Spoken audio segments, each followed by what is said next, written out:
Hello, everyone. I hope you had a restful Memorial Day. I know that I got to enjoy some time earlier today taking our new pup over to a park and getting him out for the first time on like a pretty decent hike. Um, and got to see him jump into a stream for the first time, so that was pretty fun. And, it was a nice way to spend some time with the dog and my husband before doing some work today.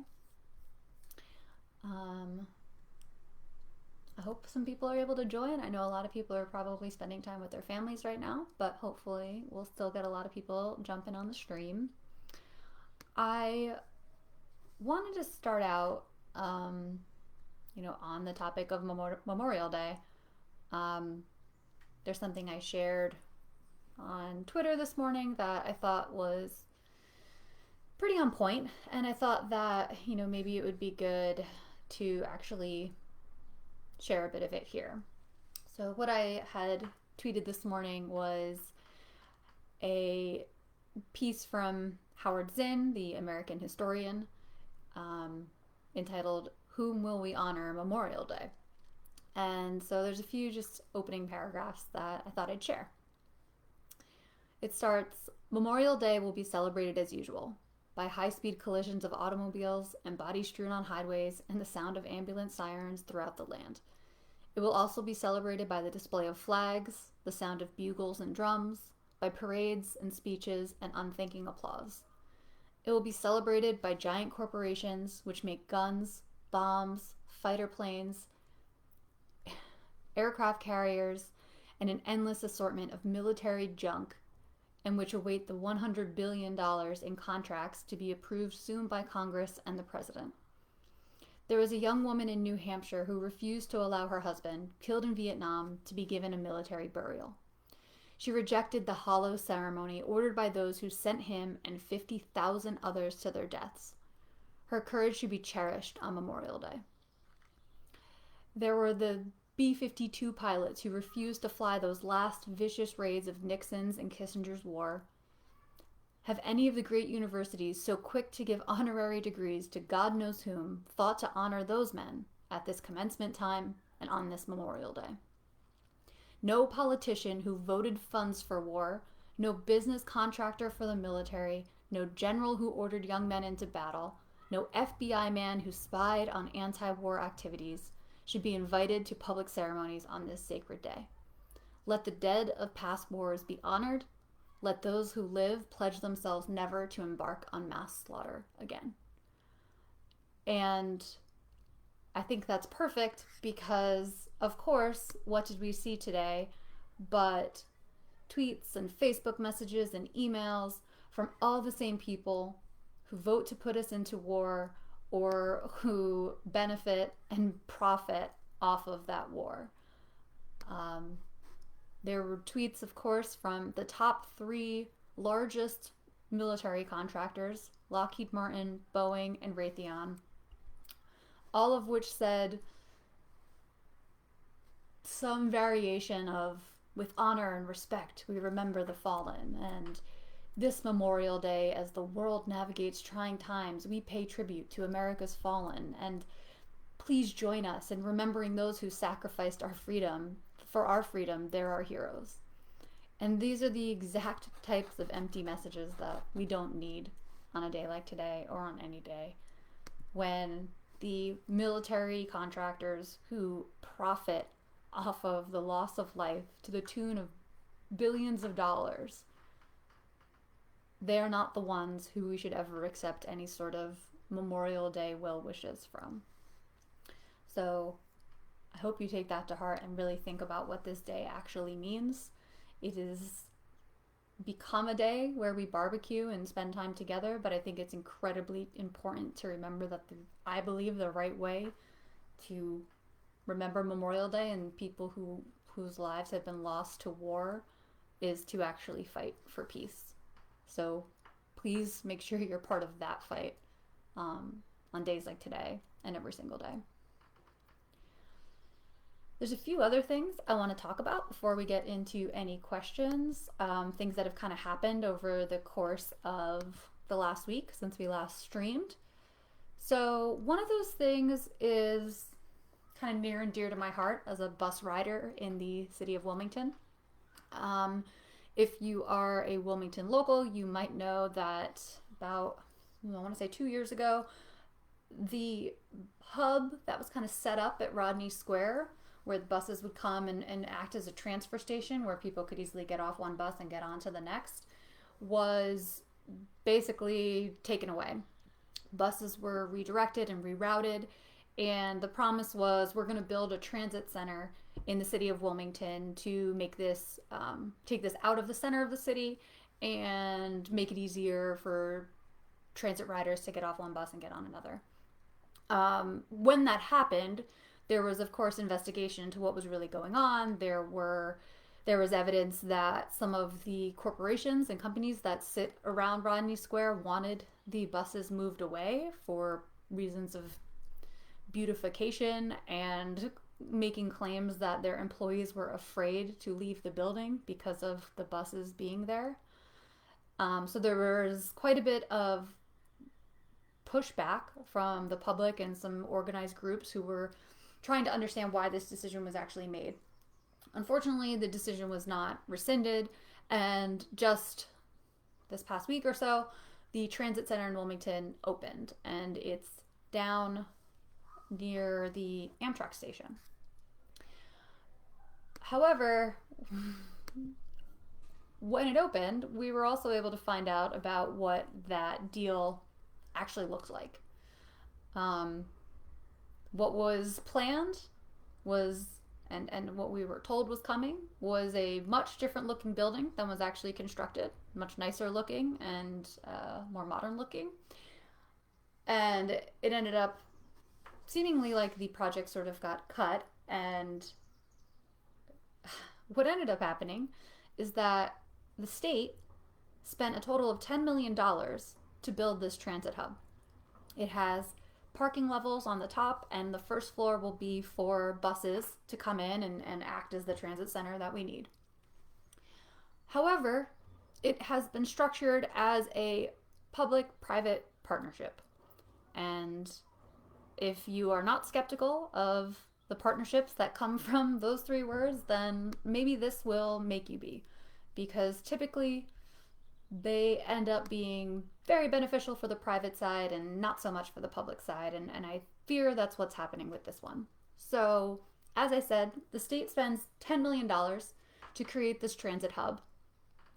The agreement that was made is that the state is leasing the transit hub to a private company for $1. That company will be able to profit off of the parking levels of the transit hub and turn that money into profit. The state is also paying that private company $50,000 a year to use the bus station transit hub. So they built the building, they rented it to a private company for $1, and we're spending $50,000 to rent it back from that private company.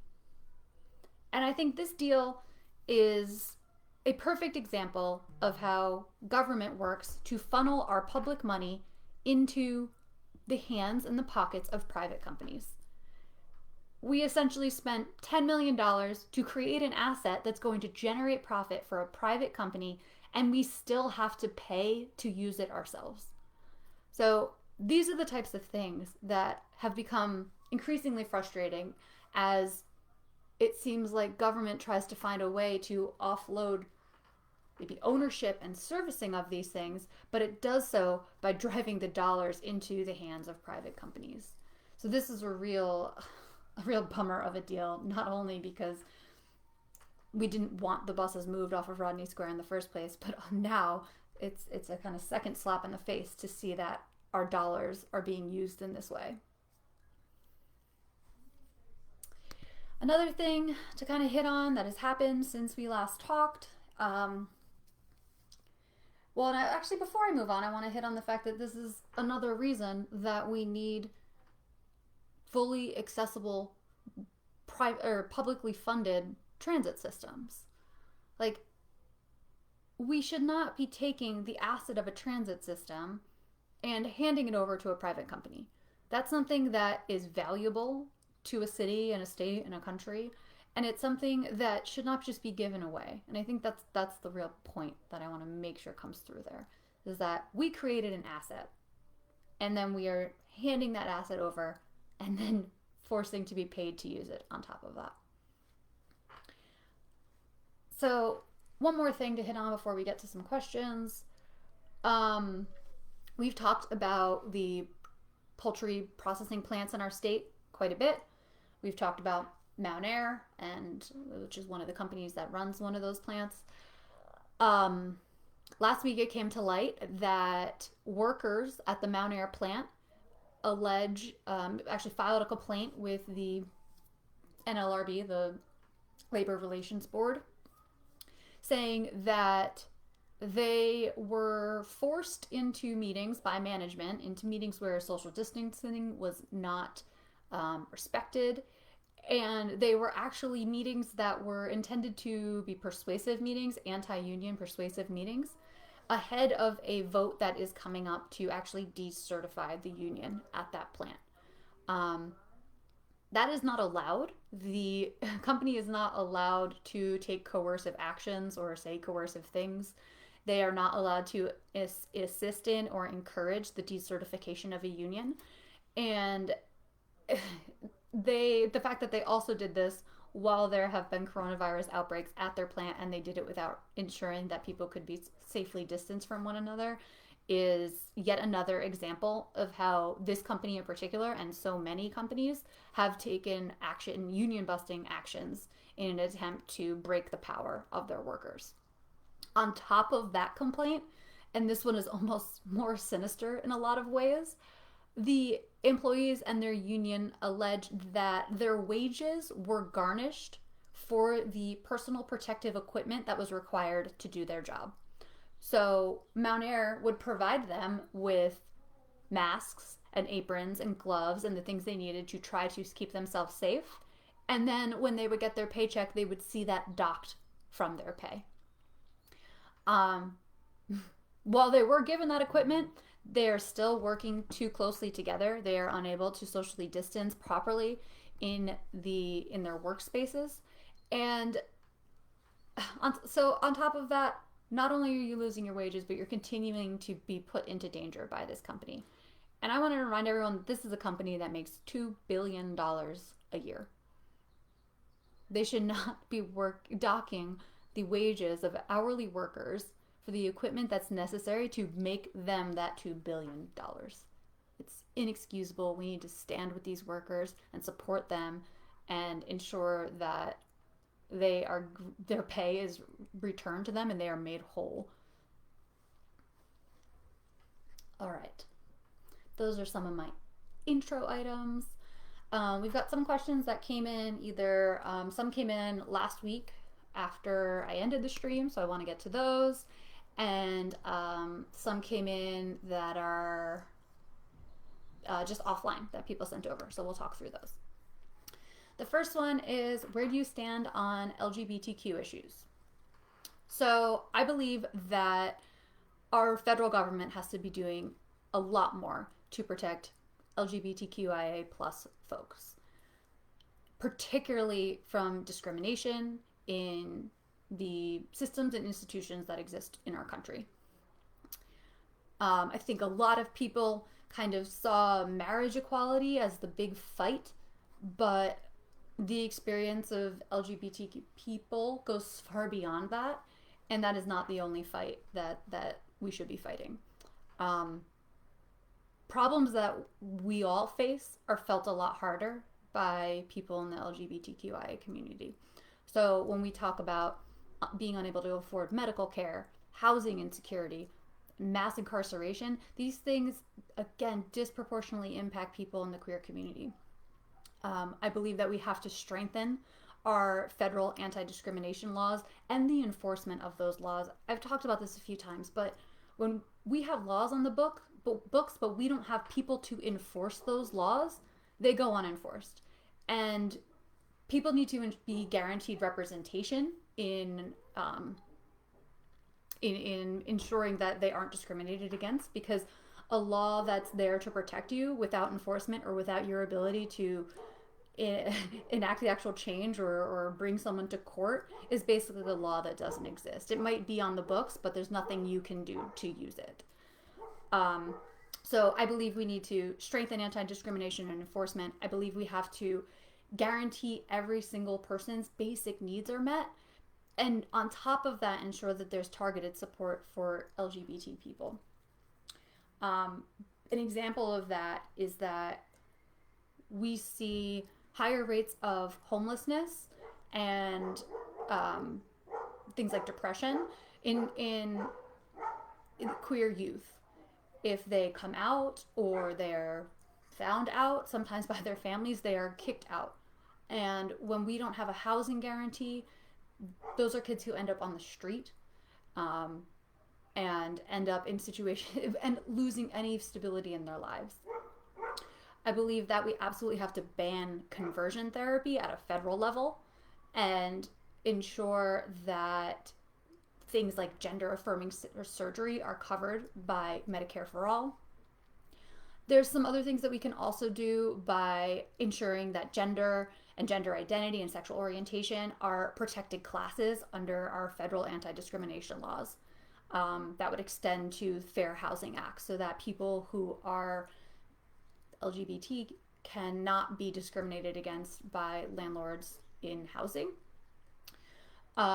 We also really need to ensure that we enact federal legislation that makes it easier for trans people to change their gender on legal documents. I also believe that we need to have a non-binary option for gender on legal documents, which does not exist in the vast majority of places, and forces people into a gender with which they don't identify.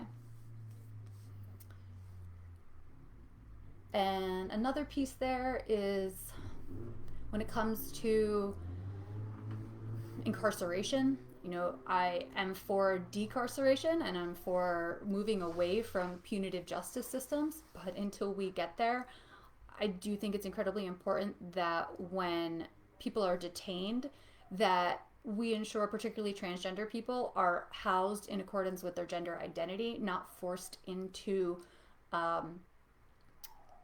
housing or units that do not align with their gender identity. So they should absolutely be protected against that.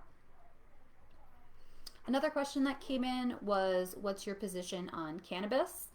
I support legalization of marijuana, both medicinal and recreational use at the federal level. I believe that we need to fully expunge the records of people with cannabis or marijuana charges. And people should be released from federal prison who are in prison on cannabis-related charges. I really look at this as a complete mistake that we have made as a country that needs to be undone and repaired. We spend billions of dollars a year policing marijuana. It could instead be a multi-billion-dollar industry in our economy. However, if we move to that, we have to also make sure that we center people who have felt the harm from our previous legislation of making marijuana illegal, make sure that they are centered in actually being the first to receive the jobs and the economic benefits of legalizing cannabis. I really believe that as a whole, drug use should be decriminalized. It is not a criminal issue. It is a public health issue and should be treated as such rather than being a reason to incarcerate people. Another one that came in last week from KJ. Politicians aren't out here talking about helping the homeless. There are elderly folks, babies, and people addicted to drugs that need help and who deserve to return to the world and live like everyone else. I totally agree, and I really appreciate KJ bringing this up. I say a lot that I'm running for office to guarantee a dignified standard of living for every single person. And that is kind of a statement that I go to over and over because that is incredibly important to me. And I think that's entirely what our government should be focused on. Our government should be focused on guaranteeing a dignified standard of living to every single person in this country. Homelessness, this is something else I like to remind people that homelessness is a choice that we have made as a country. It is a problem we could absolutely solve. And when we look at, for example, what we spent increasing Trump's military budget at the end of 2019, $20 billion. That's the same amount of money that it is estimated to end homelessness. So that's what I mean when I say it's a choice. We are choosing to put our resources and our funds into escalating war and into corporate tax cuts and into bailing out corporations. Those are choices. And that's why we need to elect different people who are going to make different choices. I believe that we can end homelessness in this country. I believe that we absolutely have the means to ensure that everyone is housed and fed and clothed and given the health care they need.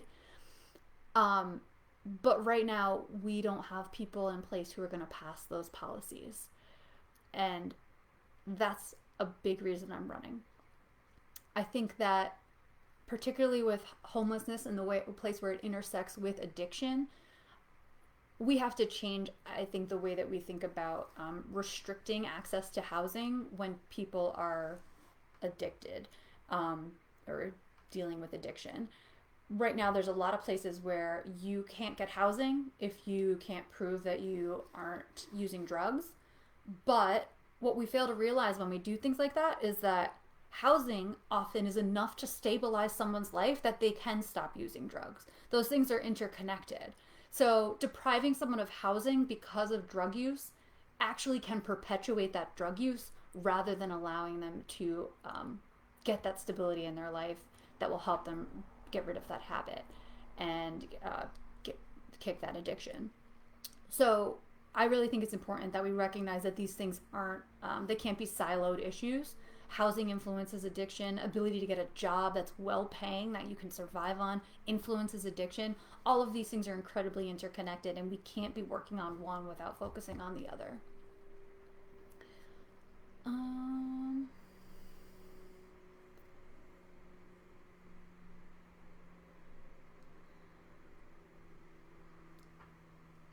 There's a question here.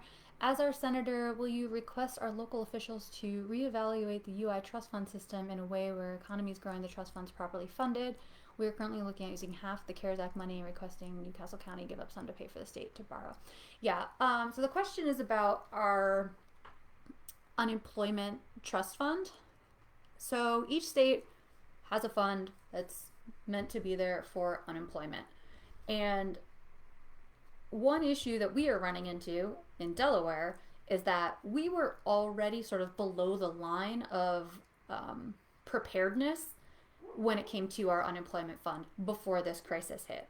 So we started this crisis in a bad place, in a place where funding was not already adequate. And that is part of the reason why I think we're going to struggle even more with this issue. I believe that this is another place where the federal government could be and should be doing more.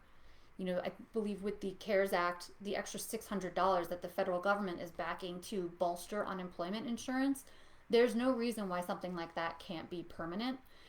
The federal government has so much more power when it comes to appropriating dollars, and there are so many things that get pushed to the states, and then you get this patchwork approach. And it really depends on so many little differences about each state, about how many people exist, what's the employment rate in that given state, and it makes it it's a lot harder of an issue for states to deal with individually. So while I think there is grounds to look at it on the state level and say, what are we doing to actually ensure that our unemployment insurance trust fund is strong and is well funded, I think as a senator, I would rather look at the things of what can the federal government be doing to create a stronger safety net so that this doesn't always have to fall to each individual state. because there are so many things that shouldn't be so drastically different between one state to the next. If you live in Delaware and you live in Kentucky, why should your experience be so dramatically different if you lose your job?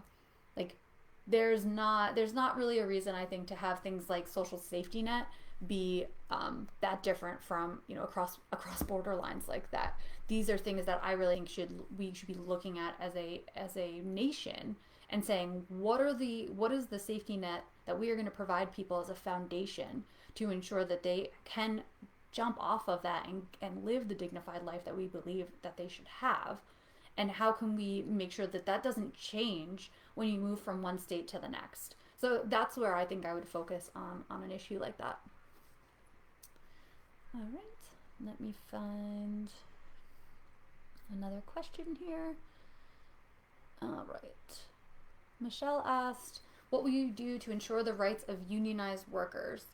So I really believe that unions are the backbone to a middle class when we had one, and for having a strong and frankly respected labor force that's not treated like expendable people. And I think that we have seen over the last 40 plus years the systematic breaking down of union power by corporate interests has led to a precipitous drop in the quality of life.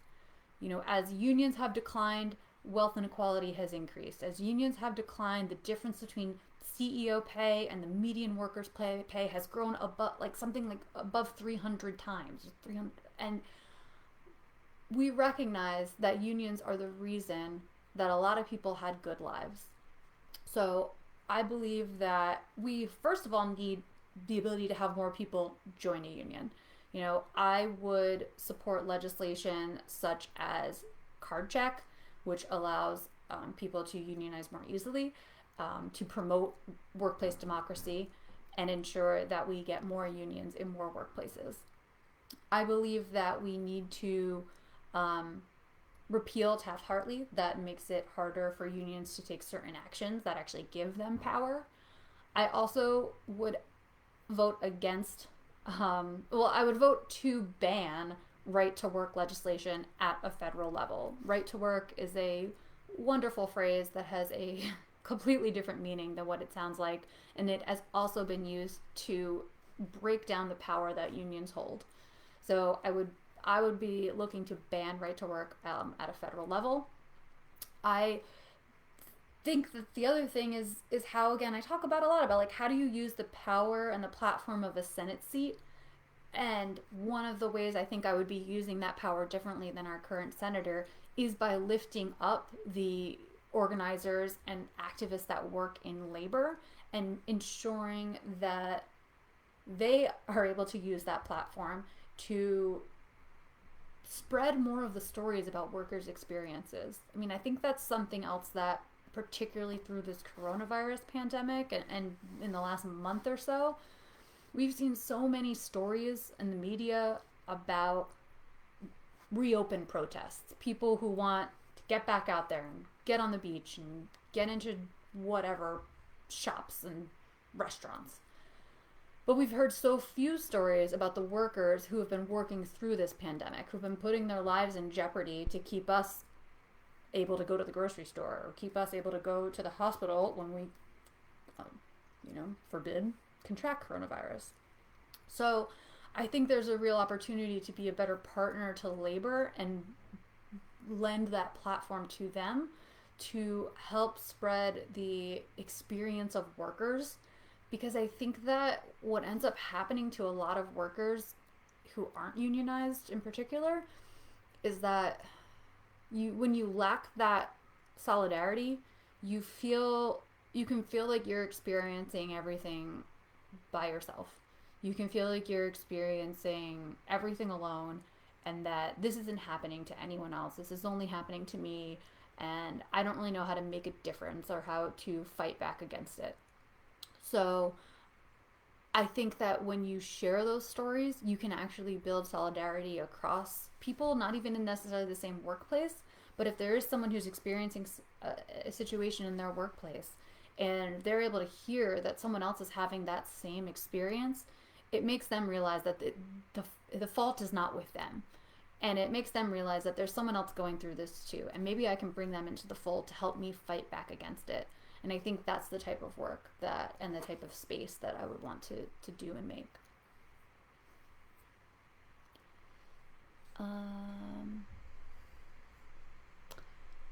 There's a question about whether I support Shahid Buttar, who's running he is running in the general election against Nancy Pelosi. You know, I am looking to stand in solidarity with every progressive and leftist candidate across the nation. I think that we aren't going to see the change that we need until we hit a critical mass of people who are talking this talk and walking this walk. And while we've made progress and there have been more progressive people elected, it's not nearly enough to affect the change that we need. I think that I really appreciate that he is another voice fighting for our rights, like healthcare and housing and education and a clean environment. I think he's run a really great race, and I'm really looking forward to seeing what happens and hopefully seeing him win come November.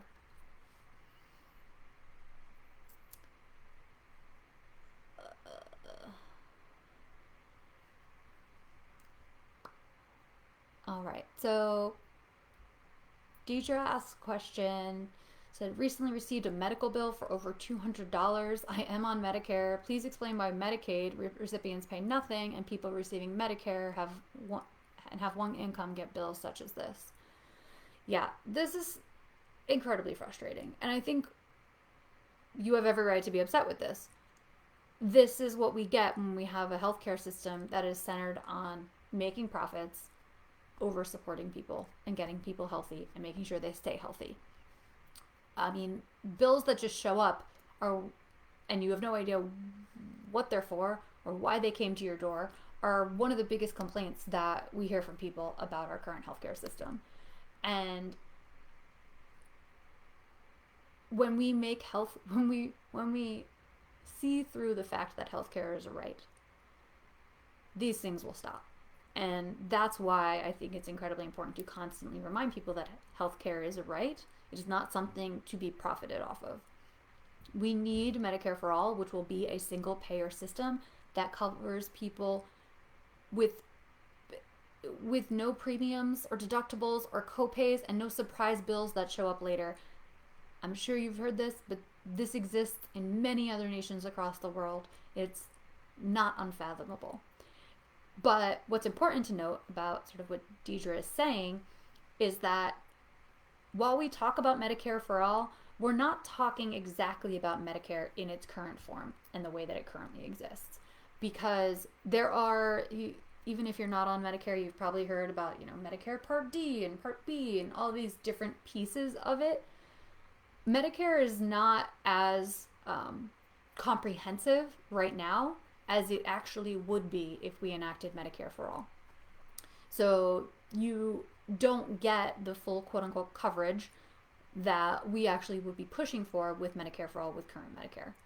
And the kind of frustration that Deirdre's feeling, I think, is exactly why we need to move to a single-payer system. Because we shouldn't have a system where person A is looking at person B with a different plan and trying to figure out why it seems like they're getting better coverage or they're getting fewer bills or it costs them less out of pocket.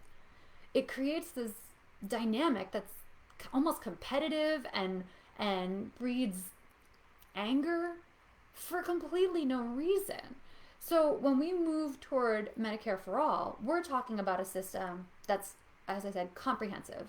It means no matter whether you're going for medical, dental, vision, mental health, addiction services, long-term care, which is incredibly important and incredibly expensive, no bill comes afterwards, no matter what.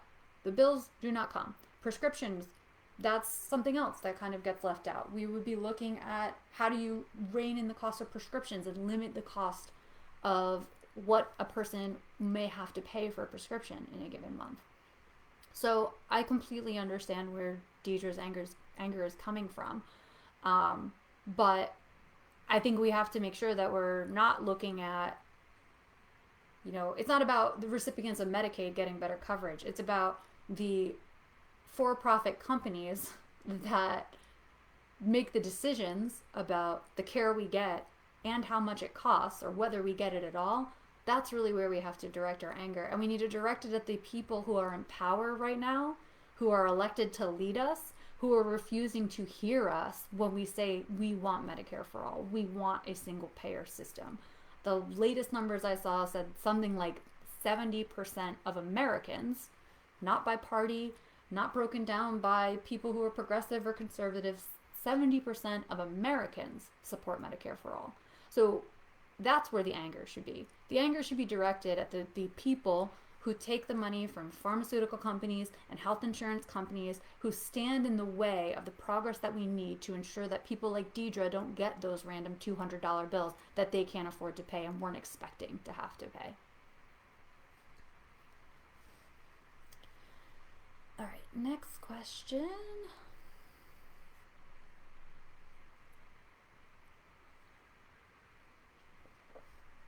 All right, so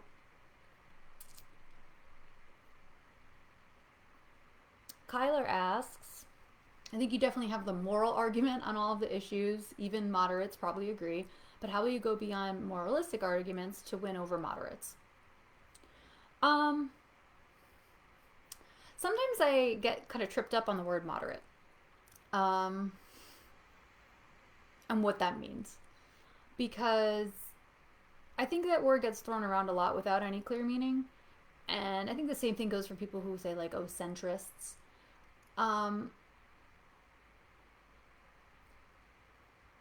Because people who are, I'm going to stick on Medicare for all because it's just what we came off of.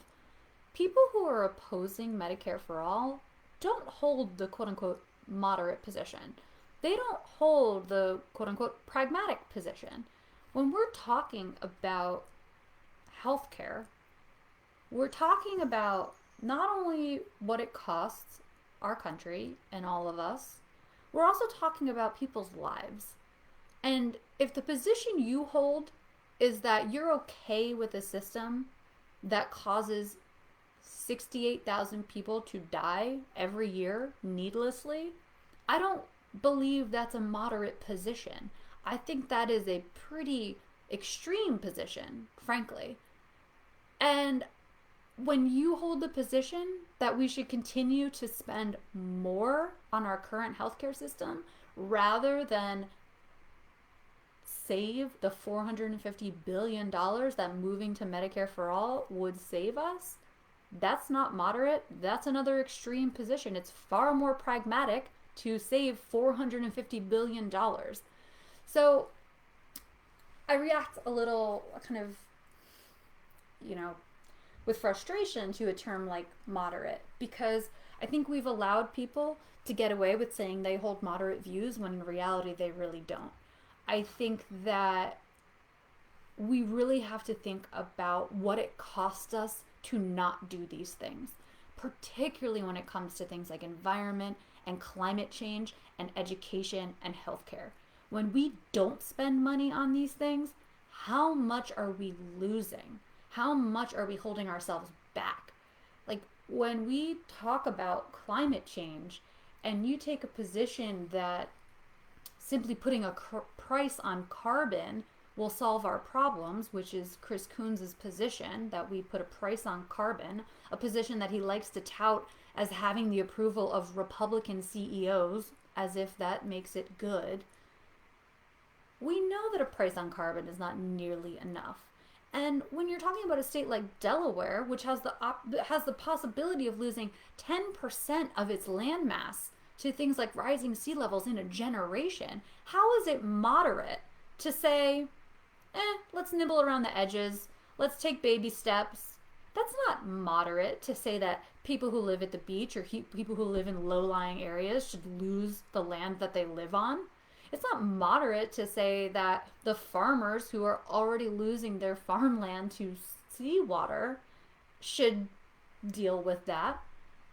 These are not moderate positions. They're positions that maintain the status quo, perhaps, But it doesn't, I think what happens a lot is that people who say they're moderate or centrist kind of get this like, oh, I'm not so extreme, I'm not out there. But when we are talking about crisis level problems, it is not a moderate or acceptable position to say that we're going to take baby steps in fixing these things. So, that aside, of course, running for office and running on issues that have unfortunately been labeled radical, you're going to have to bring people along. You're going to have to figure out how to talk about this with people who don't necessarily agree with you.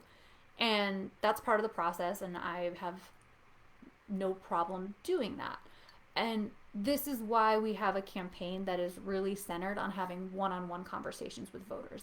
Because these are not ideas that you can really get people to change their mind on en masse. You really have to be able to understand directly, like, and sincerely, like, not asking them questions with your mind already running of like, how am I going to argue and how am I going to combat their talking point with my talking point. Genuinely asking them what's going on in their lives, or the lives of the people they love, and what do they care about. Because more often than not, you can break through there. And I've had a lot of conversations with people who consider themselves more conservative or Republican particularly about the fact that we are fighting a top versus bottom fight, not a left versus right fight. And that resonates with people, because even when you're identifying as a Republican, you can still see that things like money in politics and corporate power are harming your life and the life of your kids and your family. When your kids can't get a good paying job, but they work for a company with a CEO who's a billionaire, you can see how that affects your family. So I don't think it's just about making a moral argument, and I don't try to talk about things as just being the right thing to do solely. A lot of these things are the right thing to do. But I really do try to tie it directly to like what is going on in that person's life, what experiences do they have, and how are the things that I want to fight for and bring them into the fight for going to make their life better. And that's the job of the candidate and our campaign team, is to be able to tie those things together and connect those dots for people so that we can say Medicare for all will solve the problem that you're facing in this way. And I recognize that we're not going to win over every single person. You know, I think there's people that support this campaign who maybe don't agree with every single policy position I hold. I had a great conversation with someone on the phone yesterday where that was the conversation. You know, we'd talk about one thing and he'd be like, oh, I agree with this portion of what you're saying and not this portion of what you're saying, but here's why I believe that. And I talked to that guy for like a half hour and ended that conversation with his strong support. But I think it's okay that not everyone is going to be won over to this side, as long as we are still focused on representing the majority of the electorate, working people, and people in this state who will genuinely benefit from the policies and platform that I'm running on. I know that the majority of people in Delaware agree on universal health care, for one. I know the majority of people in Delaware want our education and our school systems to be better. So there are a lot of places where I can connect with people, even if they don't agree with 100% of the platform, or even if they don't see it as the quote-unquote right thing to do.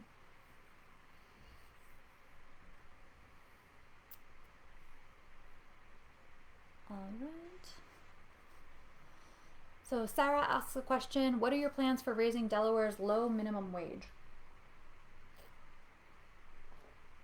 Incredibly good question. Delaware's minimum wage has been slowly creeping up after state level legislation. It sits at $9.25 an hour right now. And Sarah makes a great point that it is low. It's too low.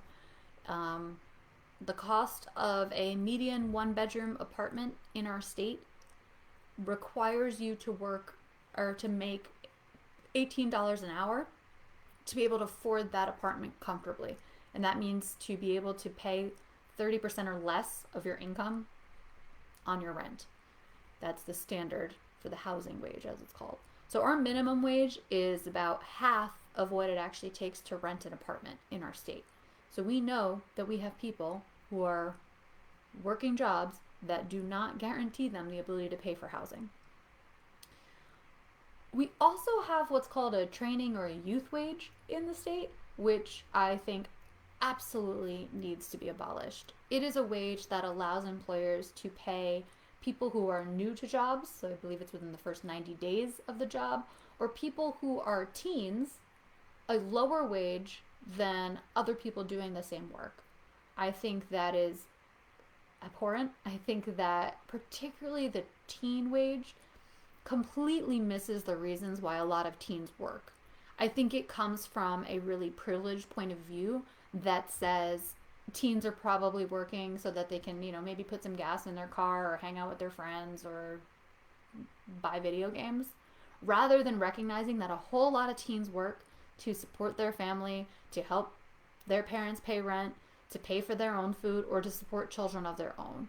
So it's completely ludicrous that Delaware has this tiered wage.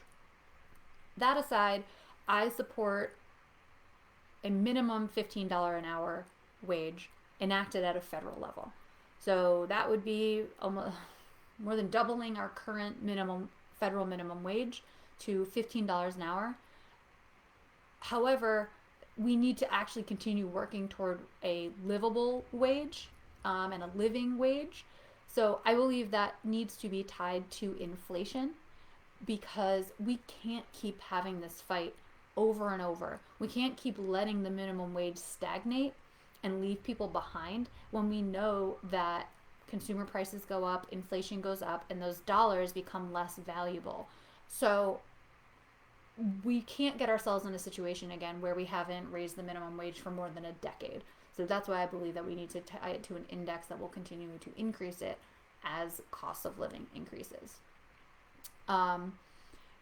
Until then, we can work with a lot of the current elected officials, as well as current candidates who we're hoping to see, progressive candidates we're hoping to see win seats in the state General Assembly, to talk to them about what can be done to fix the problems with Delaware's minimum wage, ensure that it's raised, ensure that people can actually live on it, because we can't forget who our minimum wage worker is.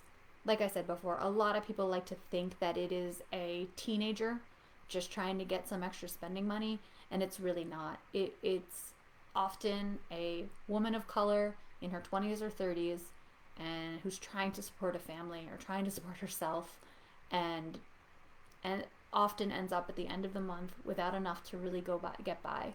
And when we allow companies and corporations to pay these low, unlivable wages, what we are doing is basically subsidizing that company's worker, because they will need food stamps, they will need Medicaid, they will need more assistance, housing assistance.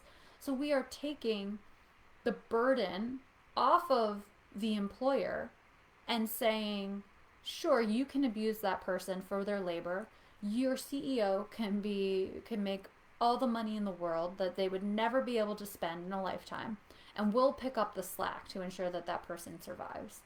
And that is absolutely something we need to flip, and we need to require companies to actually pay their workers living wages so that they aren't abusing their labor.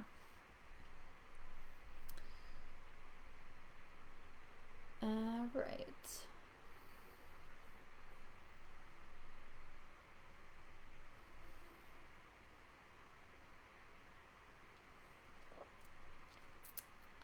Let's see. So Susan asked another question. Will you on the federal level work with licensing boards to create a unified licensing across states for medical and mental health? Mental health workers are paid awful, particularly social workers, are frontline in the opioid pandemic, but most pay for their licensing, their annual CEUS, and then have to pay for their schooling, which might have high student loans with little return on investment after graduation. There's a lot in this question. I want to almost work backwards. So when we talk about the fact that schooling, particularly for social work and counselors, is incredibly expensive, these professions require master's degrees and then pay barely livable salaries. So this is where another place where things like tuition-free public college is incredibly important, because we can't have people opting out of careers like social work or like counseling because they don't see enough dollars coming from it. So providing tuition-free college ensures that people can make the choice of the study they want or the career they want without the fear of what it means for the debt that they have to take on. It's also why I support canceling student loan debt. There are far too many people who are put in predatory student loans that they have no hope of paying off, and that debt needs to be canceled. Working backwards. So I think that a unified licensing board that kind of spans states and does not require people, that actually allows like licensing to be portable as well, is incredibly important. I think it would be better for both patients who would have more standardized care across state lines, as well as the workers. And I believe that we should look at ways to make those fees lower, because it's like something that it doesn't feel like we should be trying to make money off of when we are talking about creating more of the healthcare workers and the mental health workers that we need in our country. As far as, again, like, and I'm talking about single payer healthcare a lot today, but that's another way that we can ensure that all types of care are adequately compensated and all types of caregivers, and ensure that we have more standardized rates for the costs and the compensation that those providers receive. I think that right now the structure that we have is almost like punitive in a way when we're talking about people who go into professions that are so necessary, yet when they come out of school with tons of debt and then they're offered jobs that are below living wage, like that is disincentivizing people taking these jobs that we need. And I think these are, particularly when it comes to counselors and social workers, these are jobs that we should be expanding. These are jobs that should be, these are roles that I honestly believe should be part of our first responder unit. You know, we should be sending social workers and counselors to respond to someone who's having issues with drug abuse. We should be sending counselors and social workers to respond to incidents of domestic violence. You know, right now we really only have, often we have police to deal with those issues, and they are not trained or equipped to deal with the issues that you are going to find on a scene of something like that. So these are jobs that I believe that we actually need more of, and we should be finding ways to streamline and incentivize it, rather than putting these barriers in place like costs and relicensing fees. You know, every time you need to keep your licensing up to date, having to go to classes and pay for that again and again. Like, these are the things that we can absolutely be removing friction from and making it easier for people to get in those jobs and stay in those jobs. All right, we got 5 minutes left. Let's see. So Maximilian asks a question. I'm concerned about, the machine, party machine, what they may try to do to your campaign. Are you prepared to push back on any false media narratives, and how will the dem machine try to slander your campaign? This is possible. In Delaware, I think the quote-unquote machine and media is a little bit different. This is definitely a thing. I've run into people who are willing to support me, but not willing to do so publicly. And they do that for fear of what it might mean to the budget of the organization that they maybe work for, what it might mean for their own career going forward. So there's definitely that pressure here. Um, but I think that it's important to recognize that if that starts to happen, that must mean we're doing something right. That must mean that people are scared. That must mean that people feel us breathing down their necks. They feel the electorate supporting our campaign. So if that happens, I assume that means it's because we're doing the right things.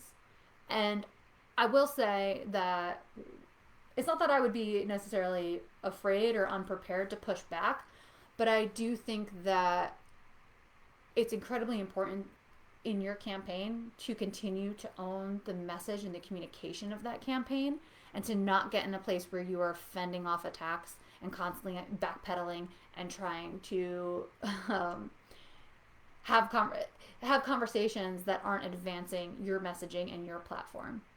So it's hard to talk about in a hypothetical. I don't know what might be said about me, but I think that it's good to remember that people wouldn't waste their time slandering me if I wasn't doing well and if we weren't winning votes. And if that does happen, it will be my focus to continue winning those votes and continuing to sharing the message of this platform that puts working people and their lives over profits.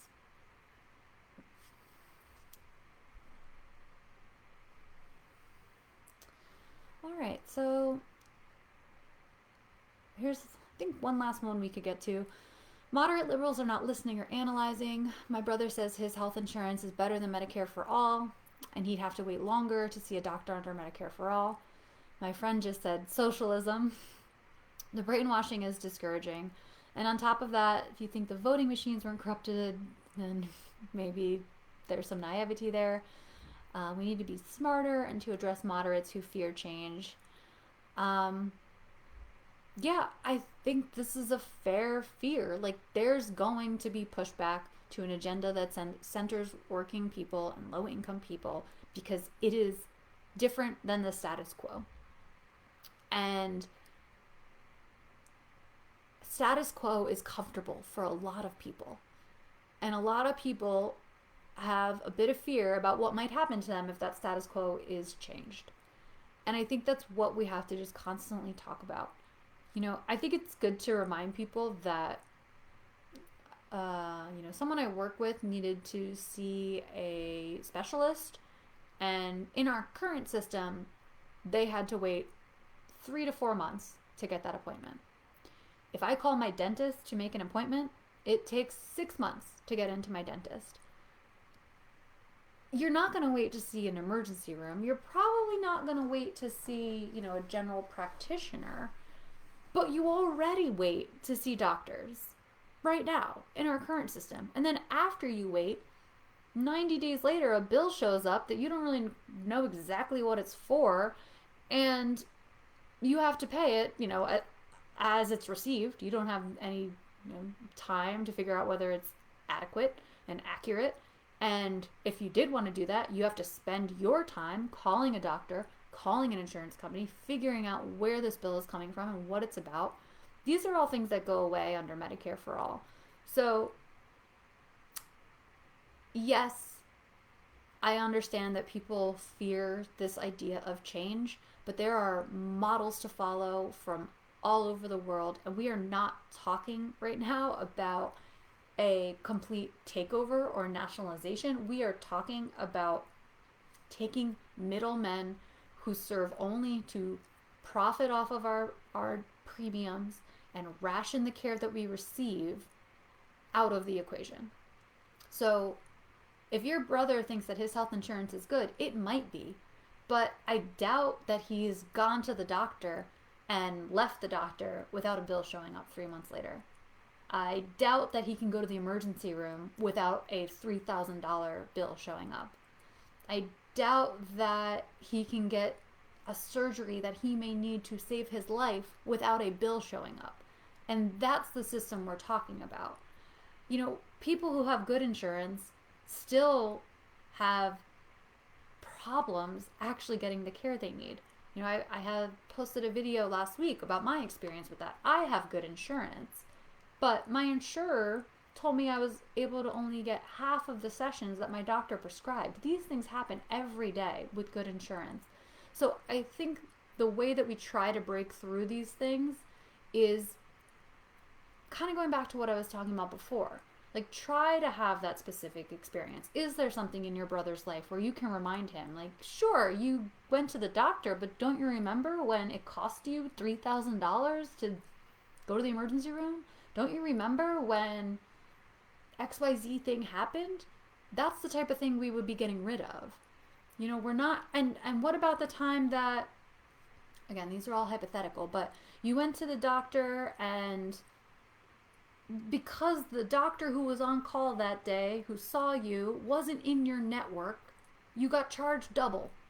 These are things that happen to people every day. So can you find something in your brother's life or in your friend's life that you can zero in on and say, remember when this happened to you? That's the type of thing we want to make sure doesn't happen to anybody else again.